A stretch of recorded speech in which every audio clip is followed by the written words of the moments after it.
Welcome back to the Clicks Happen podcast. Most small business owners I talk to hear AI is going to change everything and have no idea what to do about it. They feel the wave coming, but the gap between the headlines and any practical next steps feels impossibly wide. Today's guest is Brian Winter. He sits in that gap, and he got there by an unusual path. He's an educator, holds a master's in education, and his family runs a curriculum business that used in thousands of schools around the world. He started building AI tools on the side, almost shut the whole thing down, and then his clients pulled him back in. Along the way, he saved tens of thousands of dollars in his own company by automating customer service and fulfillment with AI agents. He sells what he's already living. My name is Nick Adams, owner of Web Vitality, and joining me today is Brian Winter, President and Director of Fun at Agile Advisor. Brian, welcome to the show. Yeah, hey, thanks for having me, Nick. Excited to be here. Excited to have you. I'm really interested in diving in first to just get a little bit for the audience, just your background, how you got into education, and just give me a quick overview of everything in the last 15, 20 years to now. Yeah, well, I'll just take a step even slightly farther back because it's even crazier than that. I started out in finance. That's my undergraduate degree. Did corporate finance for like 5 years in my early 20s, and my fiance at the time, Susan, who I now run my business with. She said, I'm not going to marry you if you stay in corporate finance because this is sucking your soul. And I was like, she's kind of right. And Right. she was in education. And I was like, I always did like kids and that, whatever. So I went in, got a master's degree in education, taught for 10 years, loved that. But then came full time into our curriculum business with Susan as it was starting to grow. And yeah, that's what had been keeping us busy for the longest time. And then, AI kind of started coming about, and I kind of started taking a interest in that. So yeah, so I've got a variety of backgrounds that all kind of come together here. Yeah, that's awesome. And the curriculum business is not small, right? You have a big penetration into a number of schools. Can you tell me a little bit about just how that came to be? Susan does a lot of the curriculum writing, is that right? Yeah. And then you're kind of the business side of it. That's a accurate description there. So we, first of all, our curriculum, we publish a study skills curriculum, and then to a lesser degree, we have a second curriculum that's a social emotional learning curriculum. But the study skills, or executive function skills, sometimes we call it, is a very, very narrow niche. And how that really took off for us is, we got in early on the Google AdWords game in the 2000s when, clicks were like 3 to 5 cents, and we could test a lot of Right. stuff and, just figure things out. And now it's like we're like $3 to $5 a click, Right. but in many ways, like, in that sense, like Google AdWords and SEO has really helped us as well. But like particularly Google AdWords has almost kind of become like, in a way, like our moat around the castle, because Mm, we have had other competitors kind of step up and try to step into the space.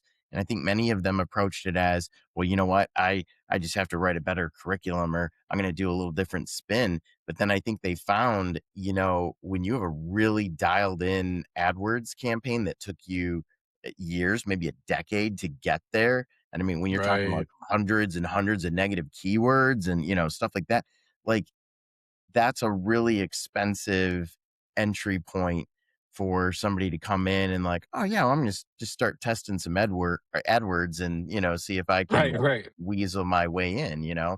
And so it's actually a very, very tiny niche market, but we just have a very, very strong hold, I'll say, on the market share in there. And that's what's helped it just kind of stay consistent for us. Yeah, I think that's it's one of the things I admire about you and Susan is that you said it right. I think until you have the experience of working in AdWords for many, many years and understanding how to not bleed money, um, Google's real good at Hmm. convincing you to spend more and more and more, and on traffic that necessarily isn't what you want. Um, and I think that's kind of expanding into the rest of your career, your collection of companies. You seem like somebody that just gets in, isn't afraid, and wants to figure it out. Hmm. And I think that's a similar quality in a lot of small business owners is that, hey, we don't have an army of people here. It's all built on my back, and we have to figure it out. Which I think is what uh, good entrepreneurs do because they're always looking for the next thing. And I've watched you from afar just try different things, spin up different websites, but really you're learning through that process. Um, and I've really enjoyed our past conversations just around AI, and maybe you can share kind of what was your experience as you started to see this thing coming out. You started to see that, okay, this could destroy us all. It also could be really beneficial for me in the short term. And just tell me about how your initial experience starting to dip your toe into AI and say, what do these tools do and how do they actually work for me and my business? Yeah. Well, I mean, first going back years to my, very ever first typing into, my free chat GPT account, like right from that point, I was like, whoa, this is like scary good technology. And I was really excited about it. And yeah, as you described, I kind of went through that phase of like, hmm, yeah, I've seen like iRobot and Terminator, and I read the news headlines. I'm like, there's a lot of ways this could go bad. I get that. And, but what's really interesting is ultimately, I mean, I wouldn't say like I'm an Elon Musk fanboy by any means, but w- he said something that has always stuck with me. And he described his journey with AI, and this made a lot of sense to me of how early on, when ChatGPT and Sam Altman and all those guys were just getting started, he was like, whoa, guys, like, let's slow the roll here because I think we need to be calm, cool, collected, and deliberate in how we go about this. Because, the guys like a Sam and Elon and so forth were like, because there is this like general AI thing out there, and let's like let's be careful that we don't, like as a human race, shoot ourselves in the foot, right? Lose control of everything here. And so he really pushed for that. And like nobody really listened. And they're like, yeah, that's cute, Elon. But you know what? There's a lot of investors behind us and our foot's on the gas pedal and we're going. And at that point, Elon kind of was like, all right, well, I wasn't really going to get heavy into this because I know where the dangers are. But if I can't stop others from going into it, maybe the only thing I can do is get into it myself and just do the best that I can to have my influence and my spin to try to hope that I can highlight the good sides of AI and try to, foster and support the guardrails of the potentially negative sides of AI. And that's all we can do. And when he said that, that really stuck with me because I'm like, yeah.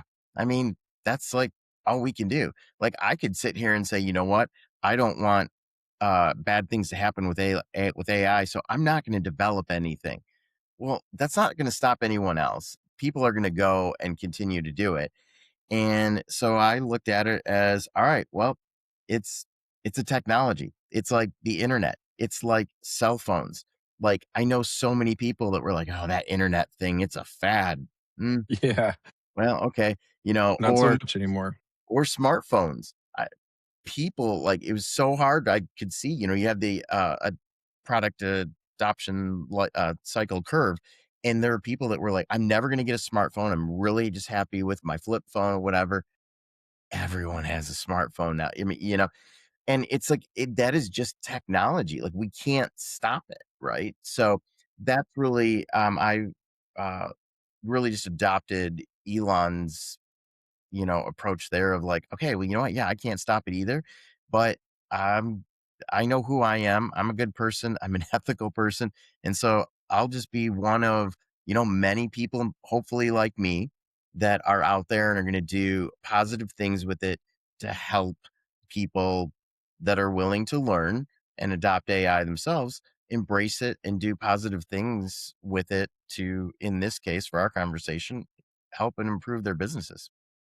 Yeah, and I think I think you mentioned about in a past conversation some of the ways that you're thinking about AI in education, and I think that's like that. There's it's such a polar opposite tech because the benefits and the value are so incredible. Like the way that it can help humanity is like exponentially good, and the way that it could hurt humanity is exponentially bad. You know, and it's but for you and I, running small businesses, trying to do more with less, it's a tool that is really been impactful on how we operate. And I would say that, I don't know what your opinion is on layoffs and the we don't need people anymore. My perspective has always been, yes, I think this is a disruptive technology, and usually when those come, people lose jobs. I think a lot about like the Industrial Revolution, right? When people left the farms and moved. A lot of people lost jobs back then, and a lot of people back then couldn't see what the future was going to be like.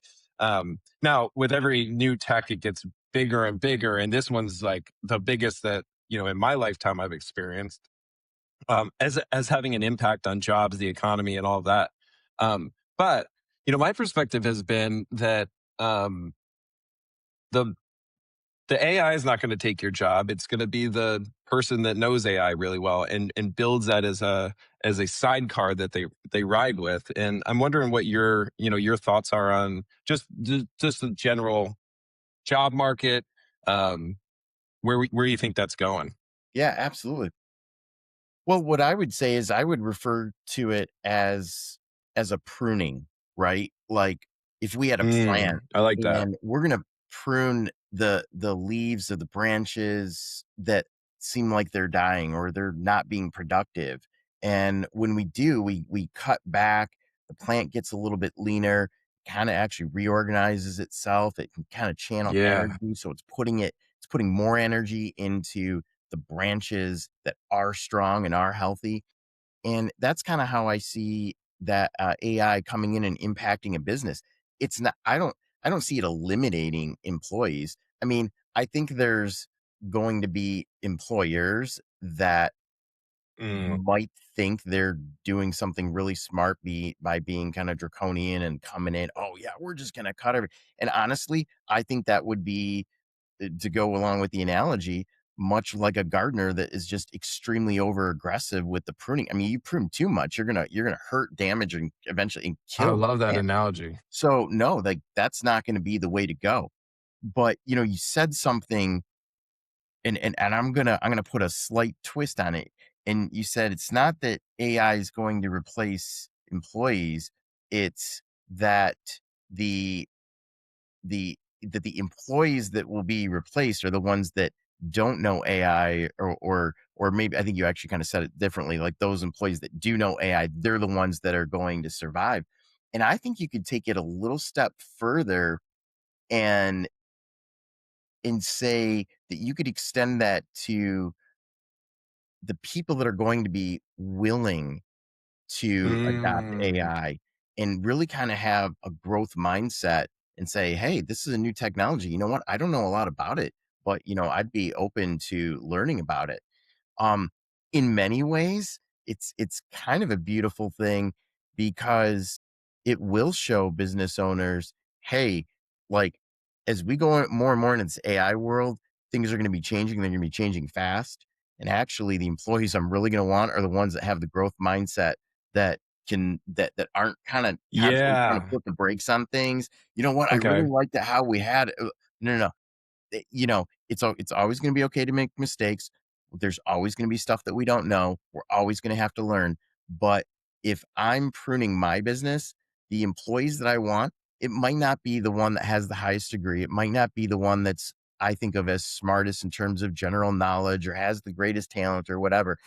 To me, it's going to be the employee that's like, hey, you know what? I don't know, but I'm willing to learn, and I'm willing to take this on and try to do some new things. I think if you can just have a team of that alongside I think you will Yeah. just flourish. And I'm saying that because I really think it could be that easy. It does. I think as humans, we want to overcomplicate it. And okay, well, who's my most tech savvy person in the office, and who do I think will? I would start with, you know what? Who comes in with a positive attitude every day is like, hey, like, what are we doing today? And like, How are we let's going to figure win this out. today? Let's roll our sleeves up and jump in. If you have a team like that, you're gonna be fine. Yeah, I love that perspective because I mean, I think that's what ideally, I look for in my employees is that give a shit. Like, do Mhm, they, because if you have that, I don't need to incentivize you too hard. You're working because it's your personal, responsibility that you hold. That's how you see yourself. I love that combination of the give a shitters plus AI makes a pretty strong team. And let's talk about that. So you have a very small team that you mhm, work with, very um, and you've implemented a lot of cost saving. I would say pretty large changes using AI into your SOAR learning business. mhm, Can you talk a little bit about? Give me the whole story too, like from playing with the tools to like I'm implementing a major piece of software that's going to save my employees time so they can focus on things that are more important to them, but then also save the company a ton of money too. mhm. Yeah, and leading into this story, I think it would be really important for me to share exactly what I told and wait, first of all, you said we have a very small team. Yes, my wife and I own the business, and we have, 1 full-time employee. She's basically like our operations manager. She runs day-to-day operations for most of the company, and then my daughter works for us a few hours a week. And so I went to Jesse, my operations manager, and my daughter, and I was very clear with them. I said, all right, guys, look, I'm going to start dabbling with some AI stuff. And I want you to know if this goes well, like major portions of your job are going to evaporate. But just know that is not a bad thing. We're not letting you go. You're not being replaced because I happen to know that both of you are smart, motivated, and intelligent people that like there's many other things I would rather have you doing than a lot of the Right. things that you're doing. So I want to automate as much as we can, and that's going to like compress the amount of time you spend doing certain activities, and then it's thus going to free up portions. And I'm going to tell you right now, I don't know what we're going to replace it with, but you're going to be a part of that journey and that decision. So just for now, don't be afraid of it. So that was Well, really, I I think, love important. you that fit your pruning analogy perfectly because it's like we're pruning the stuff off of your responsibilities that you shouldn't be doing, and that energy is going to be driven towards the things that you do really well.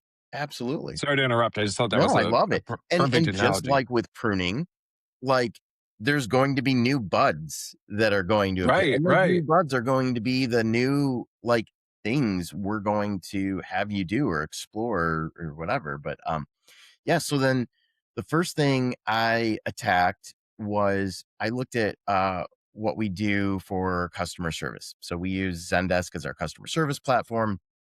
We get, phone calls that come into that. We get tickets from the website, emails, you name it, even faxes, like come in. And I was looking at the fact of how, because I will answer a lot of customer service tickets as well. A girl will escalate things to me that, seem more complicated or whatever. And I found that I keep typing the same message over and over. Now, there are things called macros in Zendesk, which are like, you can create like a preset, like template and whatever. But you know what? I mean, they were in some instances they were kind of cool, but even that, like, you can take a topic that a client will have a question on, but their spin or their particular needs make it so that that Right, right. macro really just never quite fits. It fits like maybe Fits. 50, 60%. And then I'm spending all this time editing it. And I'm like, it'd just be quicker. I'll just start from scratch and like, write it and whatever. Right. That's where I thought, well, I wonder if AI though could kind of replace that macro because it would start with understanding the context of the question, but I can train it and give it all of the knowledge that we have that we would answer the ticket with. And then it could craft a message that would be a much better fit. So we basically did that. We took all of our tickets from like, I think the prior 4 years, which is like 20,000 tickets.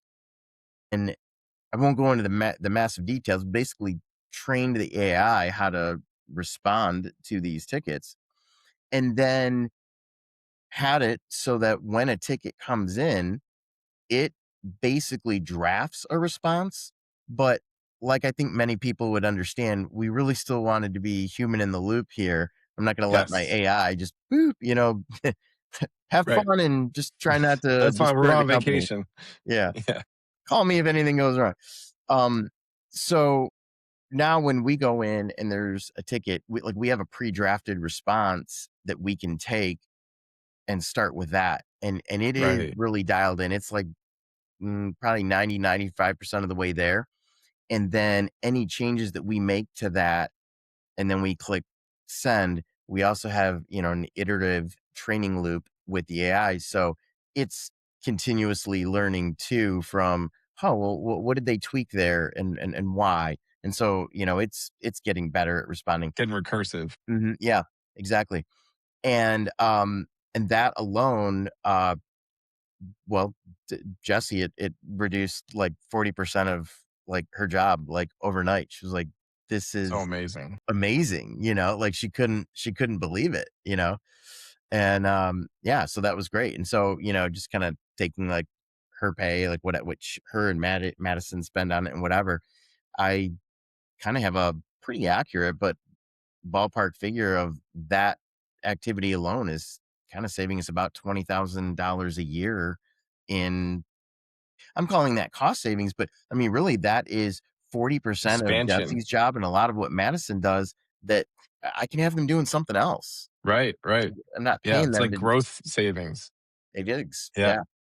And how long, just so that we can give some grounding to the amount of time, because I would love to know how many hours I've spent, since the first time I touched Claude till now, because I probably don't want to know, Yeah. honestly.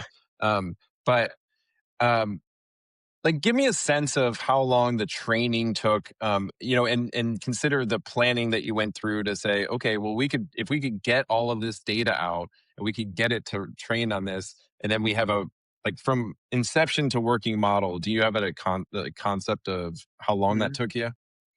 Yeah. I mean, not very long, like two, mm, probably like 3 to 5 days. I mean, call it a solid week.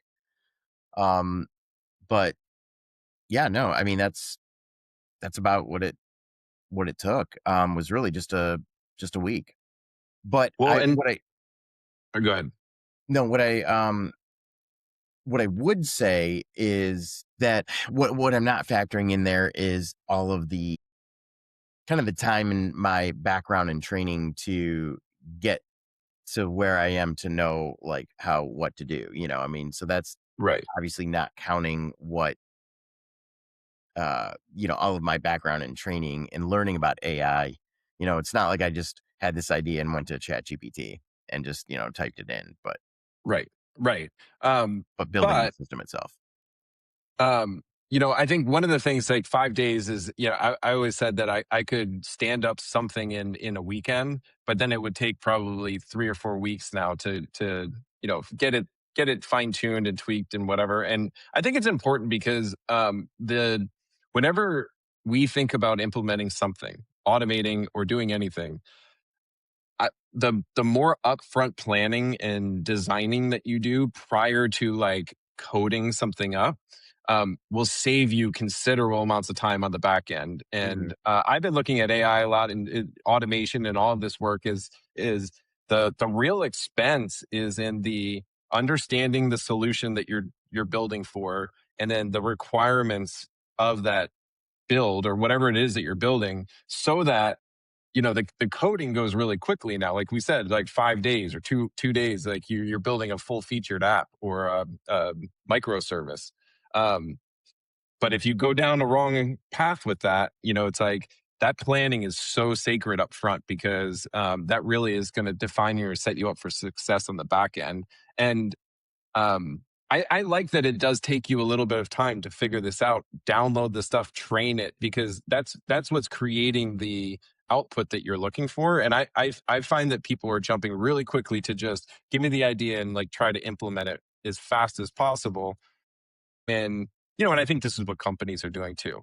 Their AI is just, where can we plug it in, instead of stepping back and saying, no, wait a minute, where do we have bottlenecks in our business?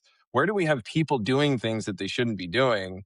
Now let's find the low hanging fruit. So you found this one, uh, but I think you also found another one in your fulfillment processes, Mhm. right? Yeah, Can you yeah, talk that's a little right. bit about that? Yeah, I will. I want to add something actually just to what you were saying though, is because it reminded me of I see so many ads for, hey, you can use AI and spin up this business that's going to make you $10,000 a month, just whatever.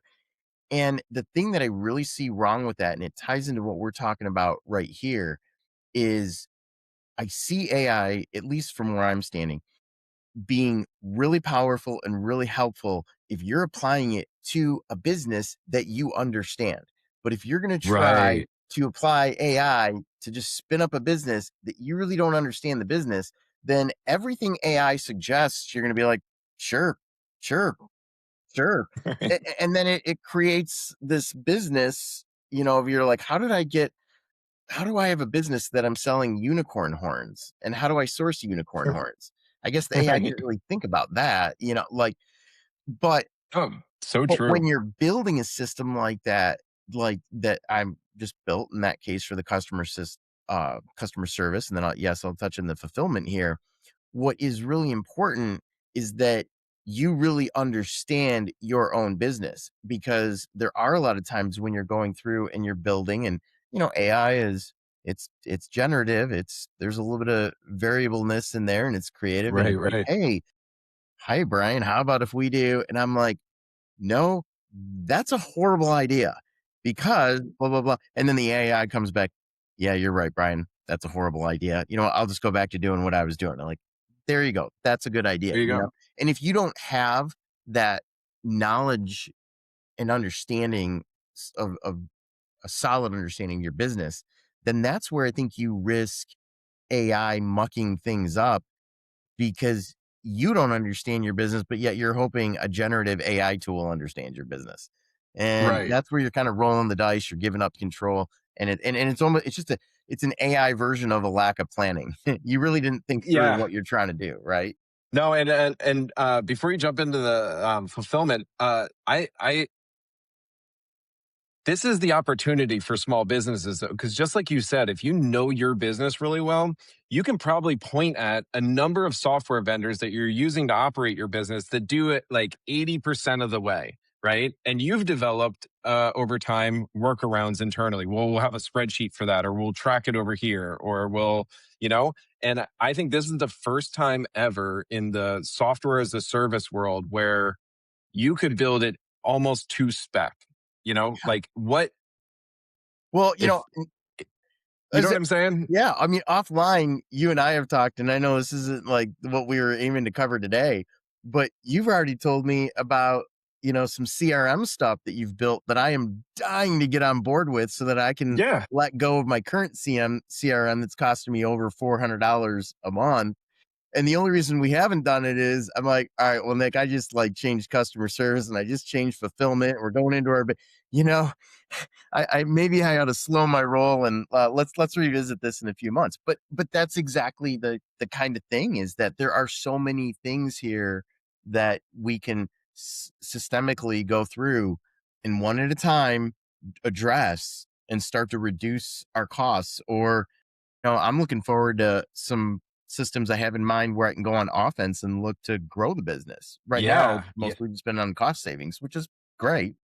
Well, I think that's such an important point you just raised is that like um if you and I had to do the same thing. Like we need to slow down and make make these automations we've built, make these apps that we've built as sturdy as they can be, Hmm. because um, the quickness with which you can, right? So if we say that building a piece of software in in the old days, would take uh, months to years, and now we're condensing that down to weeks. Um, you can really spin out creating a whole bunch of junk that now has to be maintained. So I think that's another important Hmm. piece to this is that like, and I think you're the way the way you just said that made a lot of sense. It's like we're taking the small hanging fruit, we're not just expanding it everywhere. And even though you want to, it's like there's this like desire now to like do it in every piece of your business. But there's things to consider. There's security, there's API key rotations, there's software development tenants that still need to be adhered Yep, to. absolutely. And I just love that you put it that way, because I think that is, if there's one message that any small business owners can take from this conversation, it's that when you're looking at those opportunities, understanding, the availability of resources you have to maintain it, your own ability to dream up and then execute on these can spin out of control because it's so quick, you know? Yeah, absolutely. So So let's look back to that fulfillment stuff, because I think that is such a cool story too, Brian, because you got put in a really difficult position, kind of overnight, and had an immediate problem to solve. And you were able to do that with AI. And I just think that's a really cool success story. Yeah, it was so like in the moment, it was like, are you kidding me right now? I don't have time to deal with this. And basically, what it was is our third party logistics provider, where we store and warehouse all of our inventory, all of our books. And I mean, to give you an idea, because I literally just moved them, it was, I think it was around like 18,000 pounds, which is about 9 tons. We're talking like pallets of books. Mm. And they handled all of our fulfillment too. So order came in from the website, boop, they got it, they picked the items, put it in the mail, sent it out, like you never had to touch the stuff. Now, when we started this business 20 years ago, we used to fulfill things out of our garage. And, we'd, create the labels, and then I'd put them in my car, and I'd go up to the post office, and I'd stand in line, and then, and all of this.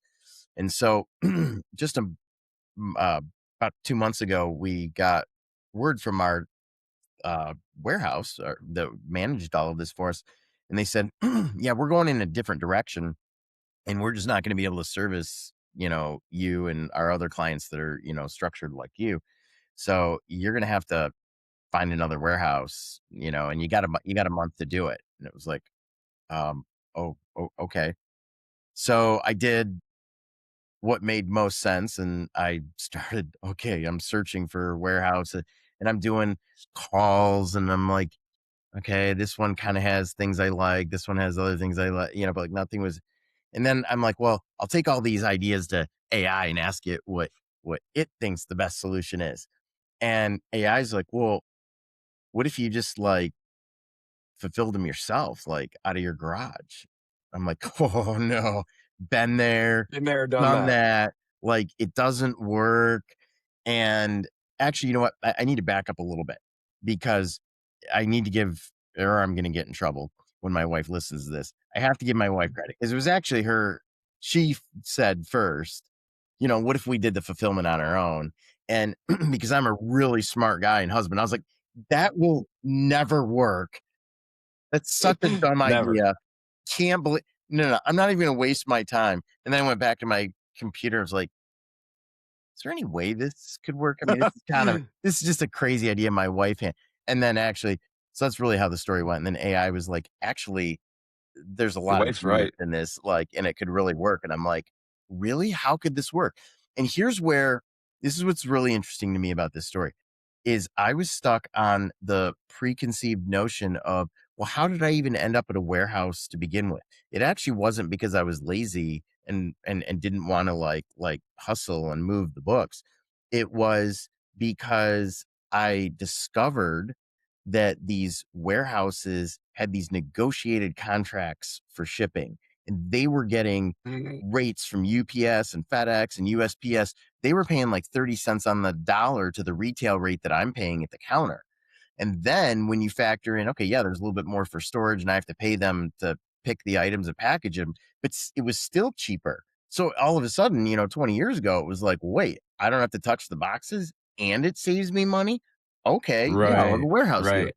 So that's why I was so resistant at first to like, "No, I'm not going to bring this back into my garage. One, because now I'm like 51 and, it did sound a little more, I was a little more willing to move books when I Labor was like intensive. 26. But anyway, but so I was kind of challenging the AI, like, how's this going to work? Like, this isn't, well, one of the, and actually where my wife had started with this is she's like, check out Shippo. It's SHIPPO Mhm. for those listening. And so I kind of asked AI about it, like, well, how would this work with, could I use Shippo at home? And it was like, yeah, actually you can. And it was like, actually, you're going to save even more money because you know how your warehouse had their little negotiated rates. Well, guess what? There's hundreds of warehouses and they're all negotiating their like little rates. But Shippo said, hey, we represent the country, Everybody. everybody. Give us the best rate you can. So now I've discovered Wow. that the rates I'm getting for UPS, FedEx, DHL, USPS, doesn't make a difference, whatever, is cheaper than the actual shipping charge that I was paying my warehouse. That's number one. Number two is I don't have to pay for storage. Now, it does mean I have 4,000 books currently in my garage and like another 10,000 in a storage unit, but that's actually okay. That's working out. But then there's a third piece, and that is I'm not really paying anybody to like actually go through do the fulfillment. And it's not entirely true because there's a tiny bit, but this is where I'll explain the process of where the AI came in and just like blew me away. And that was we basically have the process down now to I have the books in my garage, we have a workbench in there, and we have a little thermal label printer, prints the 4x6 labels that you put in a package. And we've got everything streamlined. And now we have orders that come in from two different directions. We have many people can probably relate to, a traditional internet-based store. We have WooCommerce. Order comes in. Yeah, great. We can take all that order information from WooCommerce, and my AI will, through API, connect to my Shippo account.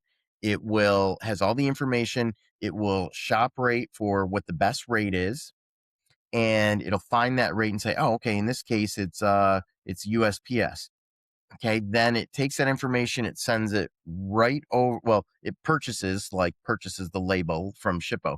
Then it sends that label with the packing slip directly to the little thermal label printer that's in our garage. So I can literally, my desk happens to kind of be in a room right next to the garage. And if it's quiet enough, I can hear, is that the I label got an printer order. going? And I'll go look out in the garage. Like, oh yeah, it is. We must have gotten an order in. You know, literally That's rip it off, awesome. read the packing slip. Oh yeah, it's 1.5 boxes. Okay, flip, flip, flip, flip. Put the stickers on it and open the garage door, and they set it right outside the garage door. Then the AI also, it's yes, purchase the label, but it's also going to the appropriate carrier and telling and scheduling a pickup and saying, "Hey, we have a pickup." Get it And he out. has all the information. It's like, it's 2 boxes. This box is 30 pounds and the second box is like 18 pounds. And this is where they're located. Because, I told it, hey, I'm putting these right outside my garage door. So it puts a little note. Yeah, the boxes should be right outside the garage door. Oh, okay, cool. That's So amazing. that's what we've got it down to. But then the other way we get orders are purchase orders from schools. Now, the thing with purchase orders is every single school has a completely different looking purchase order because they all have to have their logo, their school name, boxes everywhere, whatever. Right, right. But it was easy to integrate that to a point where we just give it the purchase order, a PDF, and it can read everything, gather everything it needs to build the order and do everything else that I just said. Get the labels ready, tell UPS or USPS, blah blah blah. And then we're even able for all of these things, we're able to build in fail safes too, meaning, you know, it knows we've printed that label and it's watching to see when that label gets scanned by the carrier. And we have it set so, like, if 3 days go by and it hasn't seen that appear in the Oh, that's system that it's been beautiful. scanned, then it's sending us an email to our customer service, into our Zendesk going, "Hey, we purchased this label. I haven't seen it appear in the tracking. uh, Somebody should probably check on this. Did the printer jam and fail? Did we get it on some boxes and we set the boxes down, and you know what, like, hey, humans forget things, we forgot, whatever. But it's checking up to see, make sure it's getting there, and it's going through the system. And then it's even taking all of that information and sharing it with the customer too, like many systems currently do, uh giving them their tracking information and letting them know, like, when that's going to come. But that whole thing there has saved us, it's coincidentally, but it's yet another $20,000 because I just don't have these warehouse costs that I had before.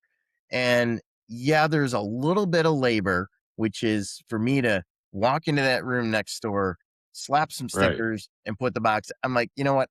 I can do that. I did not want to have to be driving stuff around, but I don't have to do that. right.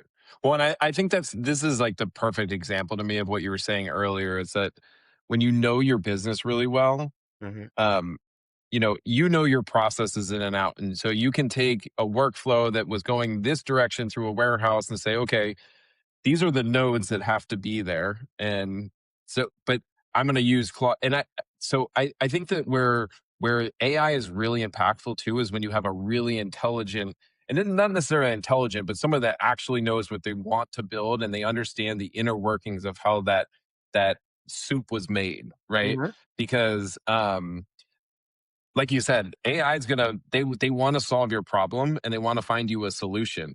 They'll find that solution, whether it's the one that you really wanted or not. Yeah. But they're in a sense they're always working to satisfy you. And a lot of Mhm. times, if you didn't have a good plan up front, they're gonna find a path, but it's not gonna necessarily be the thing that you're looking for. Yeah, absolutely.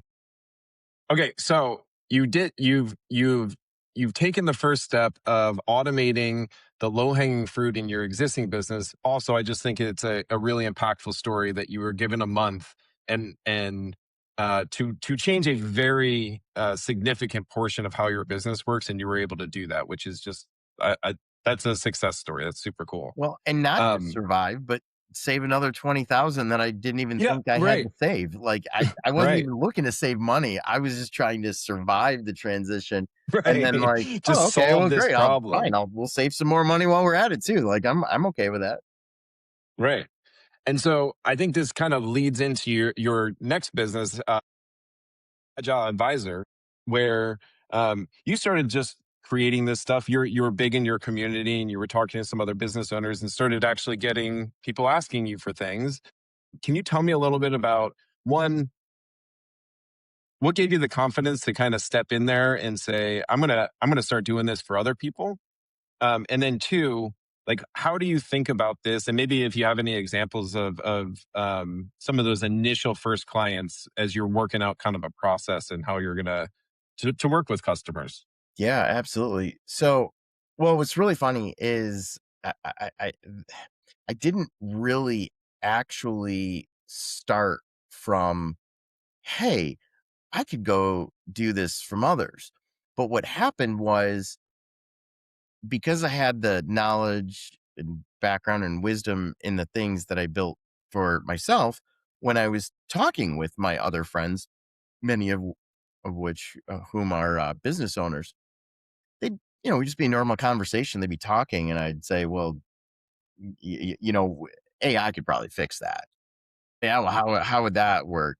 Like, and because they're coming from the standpoint of like, I mean, AI is cool, but this isn't just like typing something into Chat GPT. And I'm Right. like, well, no, that's not what I'm talking about. And then I just describe how we could, and then it would turn into, okay, I'm listening. Tell me more. And okay, well, yeah, I tell them a little bit more, and then inevitably the conversation ended with, okay, I want to do this. Like, when can we build this?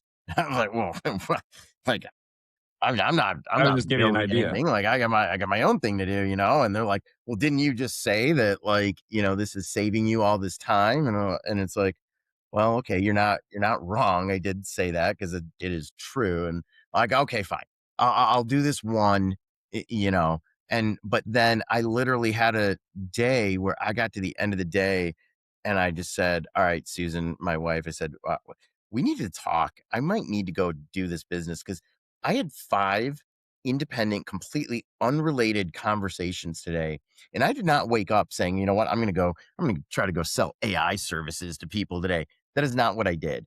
And I'm not a sales guy. Like, so that's not like my nature. But I'm a problem solver and I love people and I love helping people.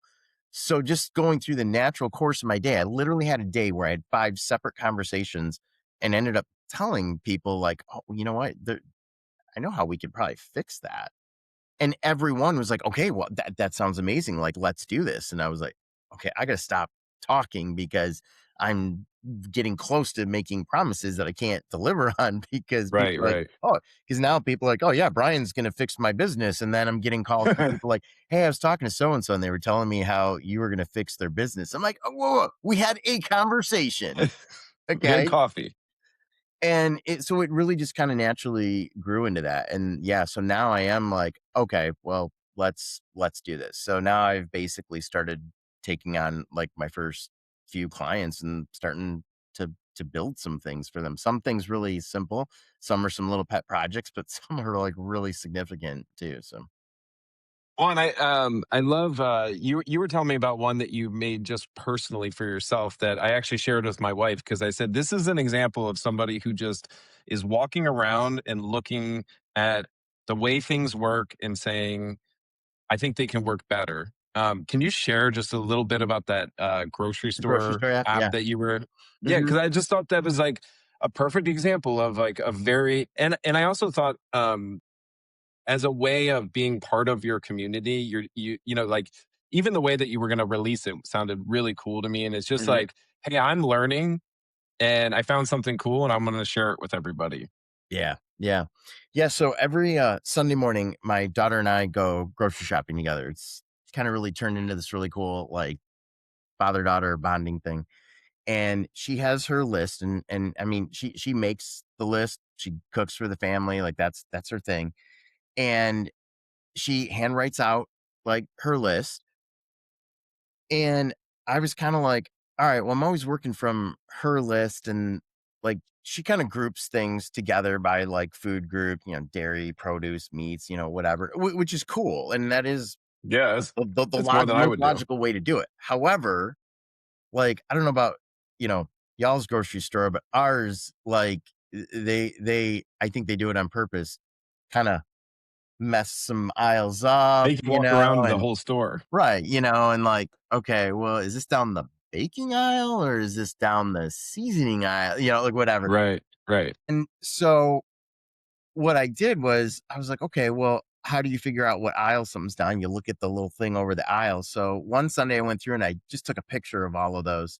And then I came home to my AI and I was like, okay, here's what I want to do. I want to start with this handwritten list. Here's how the store is laid out. And I want to be able to take a picture of this list. And then I want you to create this list for me in, like, having things in the appropriate aisles, and I also want you to tell me what's the most efficient way for me to go through the store in doing this.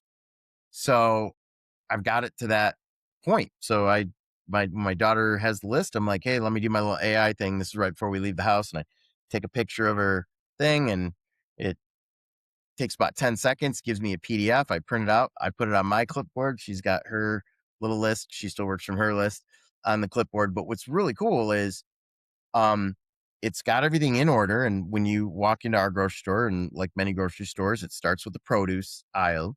And so it takes you, produce through to meat. In our store, it's like dairy and then all the other aisles.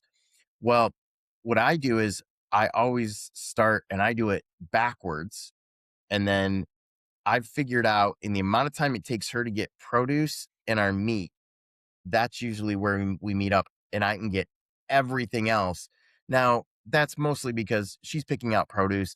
eh, She's really Picking it good. out. She's being Yeah. particular. She's got a bag, so there's like some more stuff there.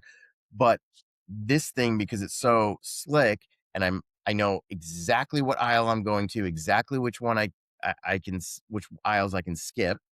And I know exactly what I'm getting from that aisle, and then I'm going to the next one. I can get everything on our list, so I can knock out the other, like literally like 16 actual aisles of like more boxed stuff, frozen stuff, even the dairy and the cheeses. In the amount of time it takes her to get the produce and the meat, we do our entire family's grocery shopping.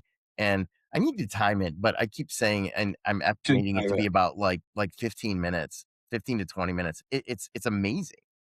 You build routing software for a grocery store. Yeah.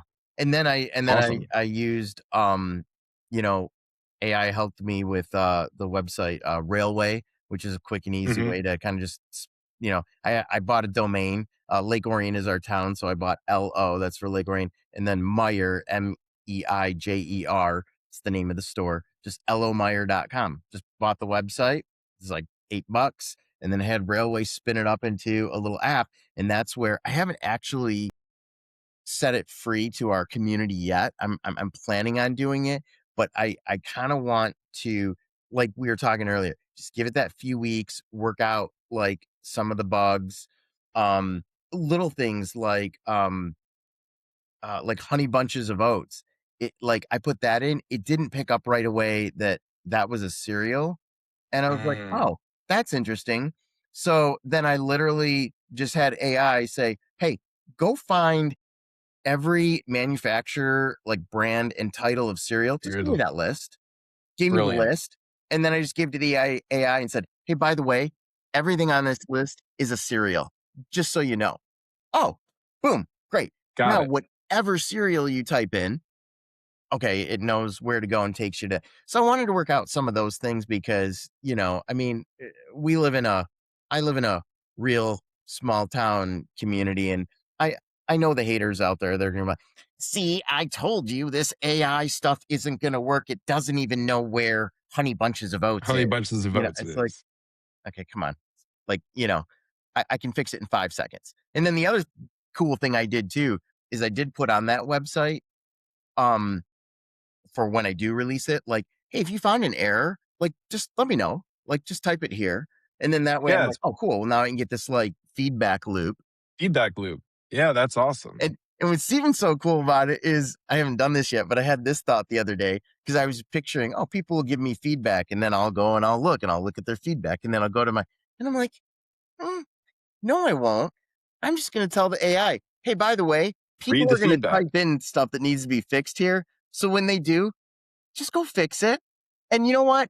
Generate me a little log because I would be curious on a weekly basis. I'd like to see what you fixed. I would like to have some oversight. But it's like it's so like the term is, meta. Like in learning, we talk Yeah, about meta learning as like there's learning, but then there's understanding how you learn. That's meta learning. And right, like right. everything now in AI, to me, the more that I get into it, the more meta I say that the experience becomes, because it's not just about asking AI to do something, but it's starting to understand how it works, how it thinks. And then you start thinking next level of like in that case of like, oh, well, I don't have to fix it. Why don't I just let people tell it what needs to be fixed and it can go fix it? And then I can just be, hands off. And One of the crazier, I guess, meta learnings that I've had is that the thing never forgets, which is obvious. Like we all know this, but what I didn't expect was as I use a particular tool more, it continues to understand me. It Hmm. understands my business. It understands past conversations where I've asked for something in contradiction to what I'm asking here. And it's going, hey, 6 months ago, you wanted to go this direction and you're changing course now. Are you sure? So there's just this like, and it's scary also that you're downloading kind of your brain or your everything into this, but it's the recall and the availability of stuff that I can't remember. Um, is just so it's really powerful, and it actually keeps me out of trouble. Hmm. Um, so what would you say? Well, let me start with this. What is your AI of choice? Like we talk about there's a million different tools. I also think that there's tools for different use cases, but if you had to say like my home base is X, what is Yeah, the AI that you're playing with the most? And that's a really good question. And I'm happy to answer it. But I also want to be completely transparent and say that I am not the person that has tried 8 to 10 different platforms. And you know what, guys, I really got to narrowed down to this, but I have it narrowed down to two, and they're working really well for me. So I think some of this is kind of like we could have the same conversation about cars. What you're right. automobile do Yeah. you think is the best? Like, well, you know what? A lot of it depends on where you live, what you need the car to do, what you like, what you feel comfortable in, and what works for you. So I think it's important to clarify that the main objective should be find what works for you. But what has worked for me, there are two. One, I started on Chat GPT, like I think many people do. And um, I've found it really useful. I've done a lot with creating some custom GPTs, which have been very powerful. One of my favorite features is projects in there.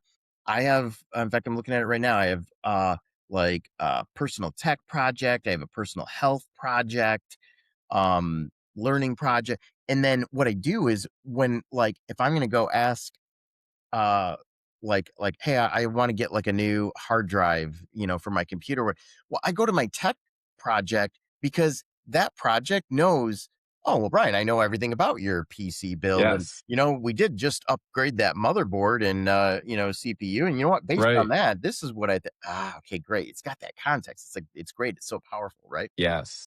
But it, at least for me, ChatGPT is not going to is was not the spot where I could build these powerful systems that I've saved all the money with in my business and are off and running. And for that, I use Claude Code. Now, many people probably heard of Claude. Claude is, I guess you could say, like a competitor, third party open, LLM, like a Chat GPT. But Claude Code is really kind of more of like, I'm going to say like a programming platform where you can kind of almost create like a bit of like an operating system and plug extensions in and do a little bit more of like the term that everyone uses, vibe coding. I mean, because that's honestly like what I'm doing. And it's important to note, like, I'm not a programmer. Like, I don't have a whole lot of programming background. I did take the time to learn from some people, like some paid education to learn about how to build some systems in Claude Code. So like that's Hmm. important. But once, but that wasn't, and we're not talking like, yeah, well, I did that for 2 years. No, we're talking like, 6 to 8 weeks just to get a really good foundation on that. And then from there, everything I do is in Claude Code. I mean, when I'm building these systems, but I've tried to do other things in Claude Code and even in Claude, just the website sometimes, but it's hard to put your finger on it. But there's certain things where I'm like, I just don't like quite the feedback that I was getting from ChatGPT for certain things that I'm researching or asking questions on how to troubleshoot something or whatever. So I kept thinking, yeah, at some point here, I'm going to drop my ChatGPT, subscription, but I can't Go get all myself in. to do it because it's still useful. Right, right. Yeah, and I think, that was a really good summation too, because I do think that, where I've seen is Claude a lot more towards business applications Mhm. and the obviously the coding. GPT has Codex, I'm not sure how I haven't used it, I'm not sure how it's performing, but, um, what would you give like, what would your one piece of advice be to a small business owner who you regularly meet, out in public that knows they need to use AI. They know it exists. They're stuck on start, and or maybe even turned off a little bit by it because they're it's overwhelming. I mean, I think that's the thing I hear the most is that um, we used to have these plateaus with technology, right? Smartphone comes out, there's versions of smartphones, but people have a long time to get used to pushing a screen instead of clicking on buttons, right? Um, and you can see this across tech advancements over time. And I think this is the loss of the plateau. There's no stabilization layer where we go, okay, this new tech came out, let's adapt to it over the next couple years before the next advancement. So knowing that there's overwhelm, knowing that every day there's something new. What would your advice be to the small business owner today looking to just get started? Yeah. So the first thing that comes to mind is, Rome wasn't built in a day. So don't, or like another phrase like from baseball, like don't swing for the fences. Like if you're gonna go into AI and you're like, you know what, it's Great sink or swim. I'm gonna recommendation. try to hit home runs. I'm gonna swing as hard as it, or like my golf game, like, oh, I need a few extra yards on this. I'm gonna swing a little harder. Never It works. never Never works. works. And even though I know it doesn't work, I still do it anyways. But if you're Yeah. smarter than me, just trust me and it never works. So what I would say is I would say start small. Like I think of AI as there are like independent tools.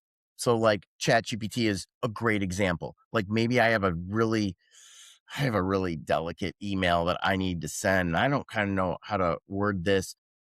If you're just getting started, go to ChatGPT, get the help, give it the context, and then this is kind of the rough draft I wrote, or however you want to do that, and ask it. Oh my gosh, yeah, it really said what I wanted to say, but it said it so much better than I would have been able to say.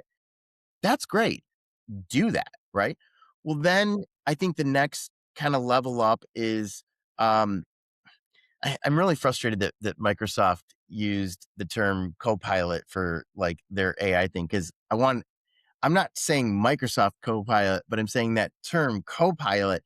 There are so many applications out there that I think are good co-pilots, meaning you can install them, like a plugin type thing that will sit alongside, maybe something that's in your Gmail or, in a browser or Right. something, you know, then it's more integrated and you're not having to, okay, copy, okay, paste, okay, copy, paste, like that's the next level to kind of get going.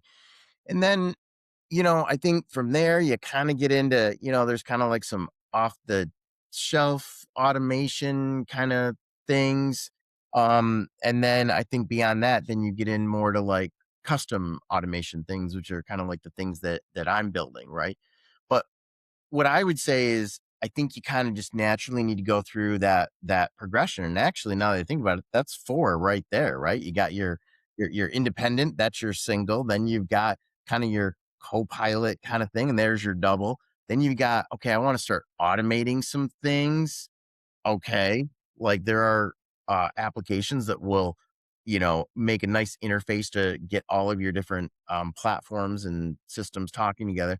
Talk And to then each other. and then the home run is kind of the customization, the kind of the custom implementation. And that's because there you're really dialing in exactly what you want. You're keeping out what you don't want, and you're just, you Right. just have unlimited layers of control. It's like the ultimate like scenario. But then of course every one of those things are more costly too as you go to the different levels. But Right. Right. here's I think a really, really good important rule of thumb that I would share with people is anytime I start a new thing in AI in particular, whether it's that, just working with a little independent chat GPT or it's building a custom automation system, I aim for about 80% uh, efficiency. And what I mean by that is I'm not saying like just live with this is not accuracy. I'm not saying like just live with 80% accuracy and you know what, 20% of the time it's going to cause you to lose a client. No, that's not what I'm talking about. But when you're trying to say, hey, look, I do this thing every day and there's 17 steps in it. And I really want this to go smoother. If you can, actually, I'm just going to do some easy math. I'm going to say it's 20 steps. Okay. If you can get AI to handle 16 of those 20 steps, and there's still 4 steps that, oh, okay, I have to make an extra click here, or I have to do like that, or whatever. Just take that and call that a win. And here's why. And I'm telling you from personal experience. Because I'm like, no, I want this thing to work.